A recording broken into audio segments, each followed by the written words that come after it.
Oke, Bu Dharma, sudah saya record ini Zoom-nya.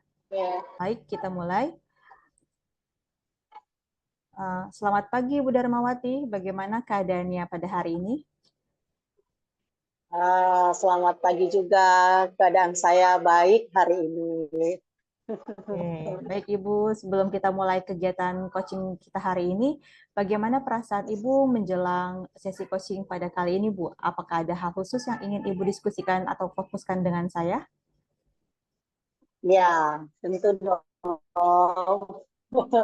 Saya ini eh, agak sedikit bingung ya karena eh, anak saya kan baru masuk sekolah di tahun ajaran baru ini dan anak saya itu pemalu. Saya khawatir anak saya itu sulit beradaptasi dengan lingkungan baru atau sekolah barunya. Oh, begitu. Baik, saya sangat menghargai sekali ya Bu kejujuran Ibu. Mari kita jadikan sesi ini sebagai ruang untuk menjelajahi solusi bersama. Apa harapan Ibu dari kegiatan coaching pada hari ini, Bu? Saya mengharapkan adanya solusi dari permasalahan yang sedang saya alami. Saya mengerti sekali ya Bu perasaan Ibu. Pertama-tama, apa tujuan utama yang ingin kita capai dalam sesi coaching kali ini, Bu, terkait dengan anak Ibu yang mau masuk sekolah? Ya, tujuan saya adalah bagaimana saya membantu anak saya itu untuk lebih percaya diri dan nyaman di sekolah barunya. Saya juga menginginkan dia dapat menyesuaikan diri dan eh, dia segera bisa menikmati pengalaman belajar di lingkungan belajar yang baru. Oke, baik Ibu, itu adalah tujuan yang sangat relevan dan sangat penting ya Bu. Sekarang mari kita masuk ke tahap identifikasi ya Bu, untuk lebih mengenal kembali situasi anak Ibu, bagaimana anaknya merespon masuk sekolah baru ini Bu.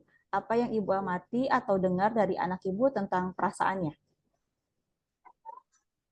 Saya lihat sih anak saya sangat antusias ya. Cuma uh, saya sedikit cemas dan khawatir nanti di sekolah atau di kelas yang baru itu dia susah mendapatkan teman. Oke, baik Bu. Saya lihat itu adalah keprihatinan yang wajar ya Bu, yang dirasakan oleh seorang ibu gitu. Menurut Ibu Dharma, bagaimana uh, apa yang mungkin bisa mempengaruhi perasaannya? Adakah pengalaman sebelumnya atau harapan yang anak Ibu miliki terhadap sekolah baru ini? Hmm, anak saya memang apa ya sulit untuk berbaur dengan teman-teman baru. Eh, Bergabung dengan orang baru itu dia butuh waktu untuk bisa dekat, untuk merasa nyaman di lingkungan yang berbeda.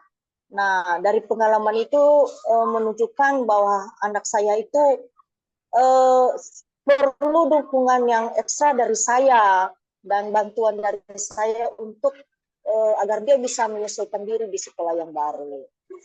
Oke Bu, baik. Saya mengerti sekali kondisi Ibu. Sekarang mari kita masuk ke tahap rencana aksi ya Bu, yang dapat membantu anak Ibu untuk mengatasi tantangan ini. Menurut Ibu, bagaimana langkah-langkah spesifik yang bisa kita ambil untuk mendukung anak Ibu dalam beradaptasi di sekolah barunya? Mungkin yang pertama saya sering berkomunikasi ya mungkin dengan anak saya. Mungkin menanyakan tentang apa yang hal yang ditemui di sekolah atau mungkin apa saja kegiatan yang sedang dilakukan di sekolah, anak saya ngobrol dengan siapa, ya. Mungkin juga saya mencoba untuk eh, mengenalkan anak-anak saya pada teman sekolahnya. Nah, sebelum sekolah dimulai, agar dia, maksudnya agar anak saya itu tidak merasa sendiri di sekolah tersebut. Baik Ibu, itu adalah langkah awal yang bagus ya Bu. Bagaimana dengan peran Ibu dalam memberi dukungan dan motivasi kepada anak selama masa transisi ini Bu? Baik. Eh, saya sih berusaha ya memberikan dukungan emosional, dan mungkin memberikan pujian tentang apa yang anak saya kerjakan di sekolah. Mungkin ketika dia mencoba hal-hal baru di sekolahnya, saya mencoba menghadirkan diri ya, dan memberikan dukungan yang positif buat anak saya sehingga dia merasa termotivasi dan merasa nyaman bahwa di sekolah baru itu juga menyenangkan. Oke, suatu rencana yang sangat baik ya Bu. Selain itu, dalam konteks tanggung jawab, bagaimana Ibu merencanakan untuk memantau kemajuan anak Ibu setelah sekolah dimulai, Bu? Ya, mungkin nanti saya akan membuat jadwal rutin untuk berbicara dengan anak saya tentang pengalaman belajar di sekolah. Terus saya juga ingin mengetahui perkembangan yang dia alami dengan memberikan dukungan yang ekstra atau lebih lanjut kepada anak saya. Ya, Bu. Sangat baik sekali, Bu. Dengan pendekatan ini, saya yakin anak Ibu akan dapat mengatasi tantangan dan mulai menikmati pengalaman baru di sekolahnya ya, Bu. Apakah ada hal lain yang ingin didiskusikan, Bu, atau ditanyakan lagi? Tidak ada, Bu. Terima kasih untuk waktunya hari ini ya, Bu Mira. Oke, Ibu, sama-sama. Jika ada perkembangan atau pertanyaan lebih lanjut, jangan ragu untuk menghubungi saya ya, Bu. Semoga anak Ibu sukses dan bahagia di sekolah barunya ya, Bu. Baik, terima kasih. Oke, baik. Semoga harinya menyenangkan ya hari ini. Ya, baik Ibu, terima kasih. Semoga hari Ibu dan keluarga baik. Selamat pagi, Ibu. Selamat pagi juga, Bu Mira.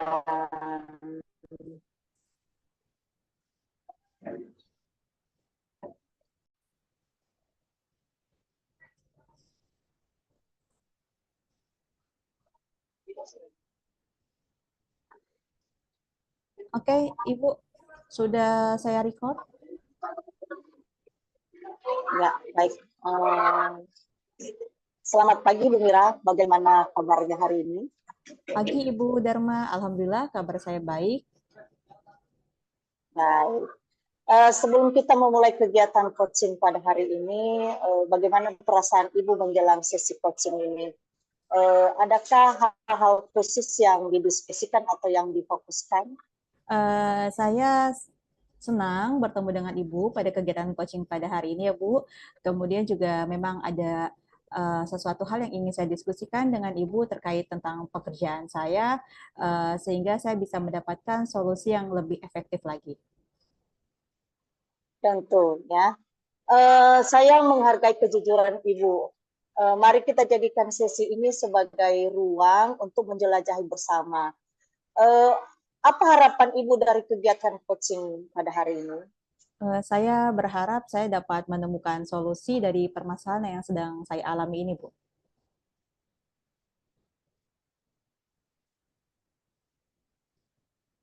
Oh, baik, Bu. Ya. Ibu capai pada sesi coaching ini?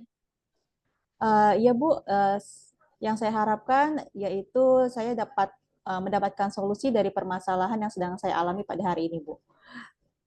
Dan yang saya ingin tuju yaitu karena saya memiliki masalah apa ya, punya rasa deg-degan gitu di saat melakukan presentasi Bu di depan banyak orang ya. Memang saya guru tapi ketika presentasi di depan orang yang mungkin lebih senior dari saya, kadang saya merasa panik gitu, merasa deg-degan, merasa khawatir gitu Bu.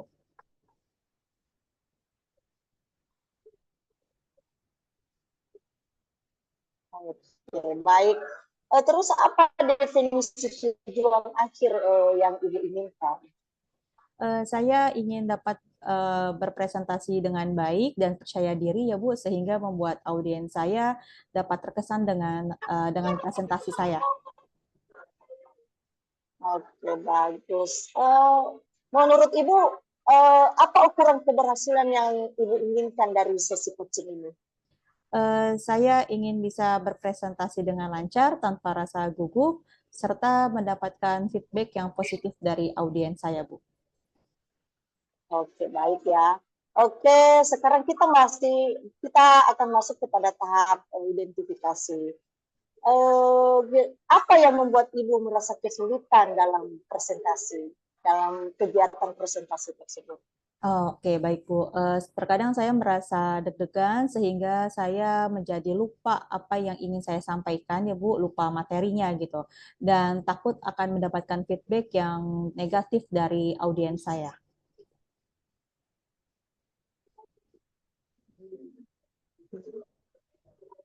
Silakan cerita lebih lanjut. Bagaimana perasaan itu bisa muncul? Ada rasa takut yang tidak bisa memberikan kesan yang positif ya Bu kepada audiens saya ketika saya memberikan materi. Kemudian juga saya takut audiens saya tidak dapat memahami dengan baik materi yang saya sampaikan, Bu. Terkadang saya juga merasa tertekan untuk menyampaikan sesuatu secara sempurna. Oh, baik, saya paham. Terus bagaimana Ibu bisa menghadapi situasi tersebut? Saya berusaha, saya selalu berusaha sebelum melakukan kegiatan tersebut, tarik nafas dalam-dalam ya Bu ya, Ya. agar saya bisa lebih tenang terlebih dahulu. Selain itu juga kan saya hari ini bertemu dengan Ibu, barangkali bisa mendapatkan bimbingan, dan mendengarkan atau merenungkan pertanyaan-pertanyaan yang Ibu ajukan kepada saya. Sehingga saya merasa ada yang mendukung saya dan mendengar saya gitu Bu. Oke, oke. Nah, kita akan bersama-sama mencari solusi untuk mengatasi hambatan ini ya. Apakah ada hal yang lain yang ingin Ibu tambahkan? Saya hanya ingin merasa lebih percaya diri dan terampil saat presentasi, sehingga presentasi saya itu dapat bermanfaat untuk audiens saya, Bu. Oke, baik. Sekarang kita akan merancang rencana aksi. Bagaimana rencana Ibu dalam mencapai tujuan agar kegiatan presentasi yang dilakukan itu seperti yang diinginkan? Mungkin saya akan mempersiapkan materi presentasi dengan baik ya, Bu. Kemudian juga banyak berlatih dan mencari feedback dari teman-teman di sekitar saya, Bu.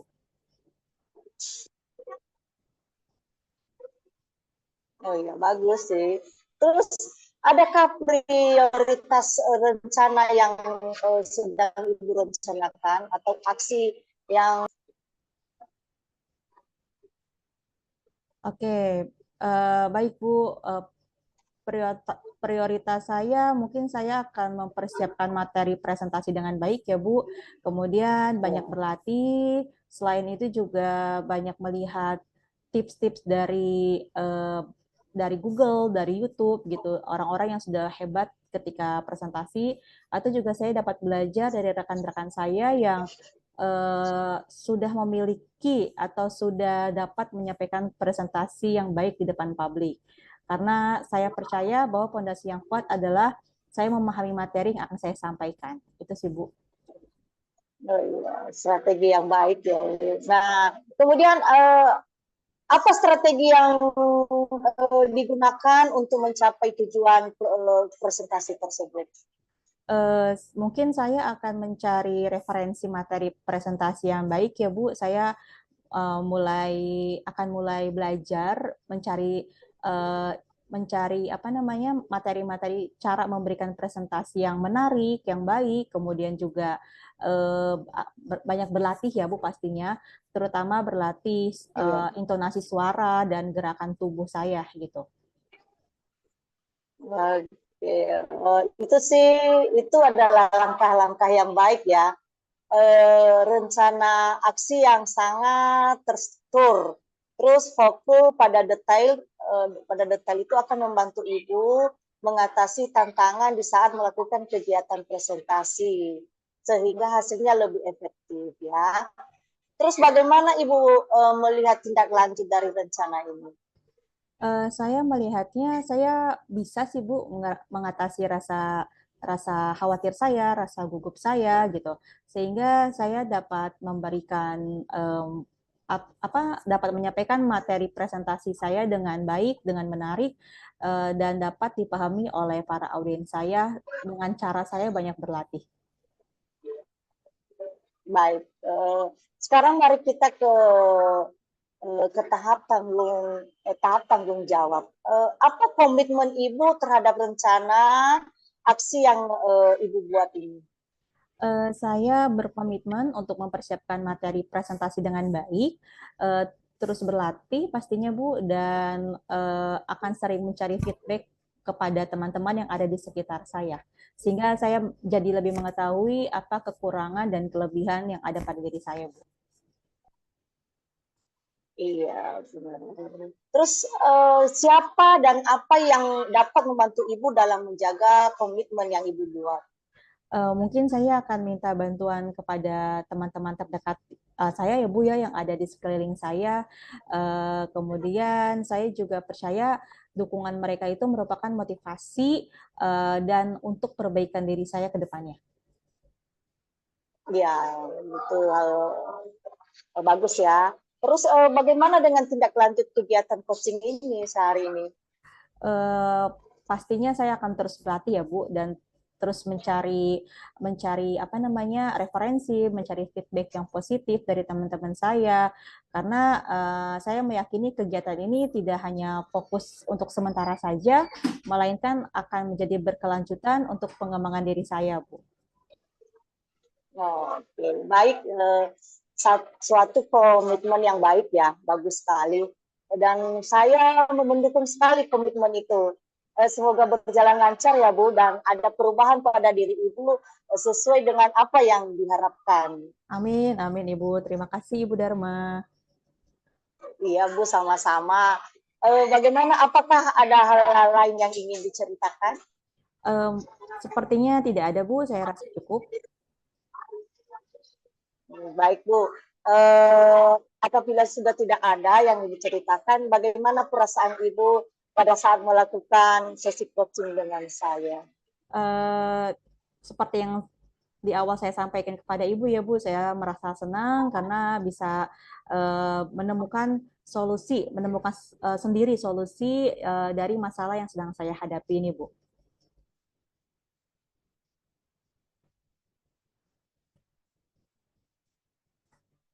Halo Bu Dharma. Tadi mendengar jawaban terakhir saya Bu. Iya, tentang itu kan, tentang